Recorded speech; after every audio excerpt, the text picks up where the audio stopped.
Thanks for tuning in and welcome to your November Cairns Real Estate Market Update. Stable stock levels for our region with still less than 700 active listings available on the market.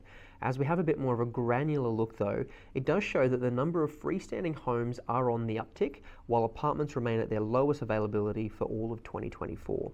This is incredibly important to take note of because, in general, apartments do tend to cool from the outside in and from the top down. So if we do see a continuing trend of freestanding homes on the market, this will of course result in a higher rate of vendor discounting of those properties, and this will absolutely have a trickle-down effect into the apartment market as well. So this could possibly be an early indicator of what is a peak of a market, but I will preface this though by saying that the time of the year could absolutely have something to do with that. That being that Cairns in general does tend to slow right down as we get into that Christmas season, as banks and solicitors close, buyers start to disengage from the market and instead focus on that holiday time and time with family. The market usually reawakens somewhere around that mid to end of January, and that'll be the time that we will have a very clear trend as to what the next 12 months do hold. So stay tuned and you'll hear it all here first. A more concerning trend though, for the very first time since COVID levels, the number of available rental properties in Cairns has increased, and increased by a significant number. We're up 18% since September.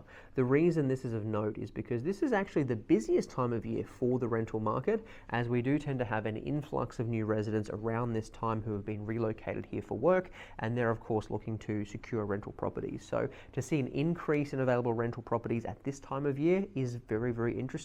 Again, time will tell if that is just a difference into the labour market or something else. It's important though to preface that as well, is that Cairns is in the throes of a rental crisis. So we still do have a significant shortage of available rental properties in general. It's just up and a little bit softer than what it was a couple of months ago. Average open home numbers have also taken a hit. They've been sliced nearly in half, down to approximately 4.75 buyers through every single open for inspection. The average and the baseline that we tend to see in Cairns is sort of circa that 7 or 8 buyers through, which is a much healthier market. Again, this could be a signal of perhaps less buyer interest in the market. It also could just be a symptom of the November blues and the market disengaging a little bit earlier this time and getting ready to get that Christmas tree set up instead. Some good news though is that auction clearance rates in the Cairns region are just a whisker under 70%. This is terrific news because these are properties that have sold under auction conditions either just before the campaign, on the day, or within 48 hours after being passed in under auction conditions. The reason this is of note is because in any market, around 70% is seen as a very healthy metric, but particularly for Cairns, that is not typically a strong auction market, it's resoundingly so. Of course, these are all buyers that have been looking for several months, maybe most of the year, and there'd be a sense of urgency for them to be sold, settled, and moved in prior to that Christmas break. So that's your local update. I hope there was something in there of note. Importantly though, as we zoom out, have a quick little look nationally.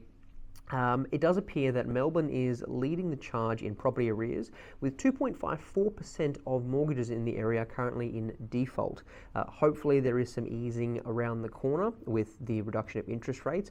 I have heard though that many of the banks are now forecasting, due to better than expected job growth, strong labour markets, and inflation rates being ahead of where they were hoping, is that the first lot of interest rate cuts may not happen now until mid to end of 2025.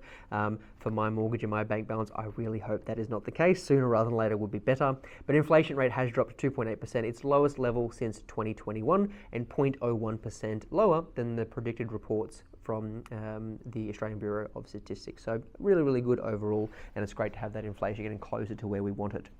Before I let you go, I would like to say a very big thank you to the viewer last month who pointed out a slight incorrection in the data that was presented last month.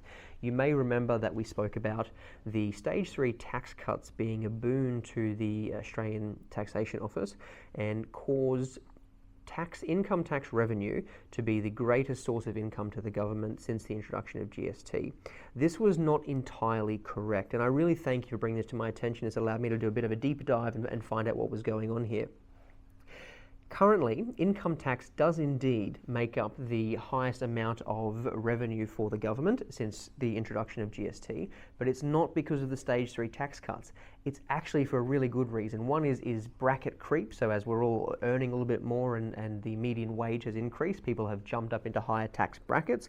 Of course, this results into more revenue to the ATO, but more importantly has been from a very, very strong job market and many more people being employed than what was initially forecast and expected, and that's been the reason. So it's actually a good news story as to why. So I'd like to thank you very much for pointing that out. I really do appreciate it, and allowing me the chance to correct that as well. That's your update for the month. I hope there was something of interest there for you. If you do have any questions, of course, I'm always at your service, and I look forward to seeing you in December. Bye for now.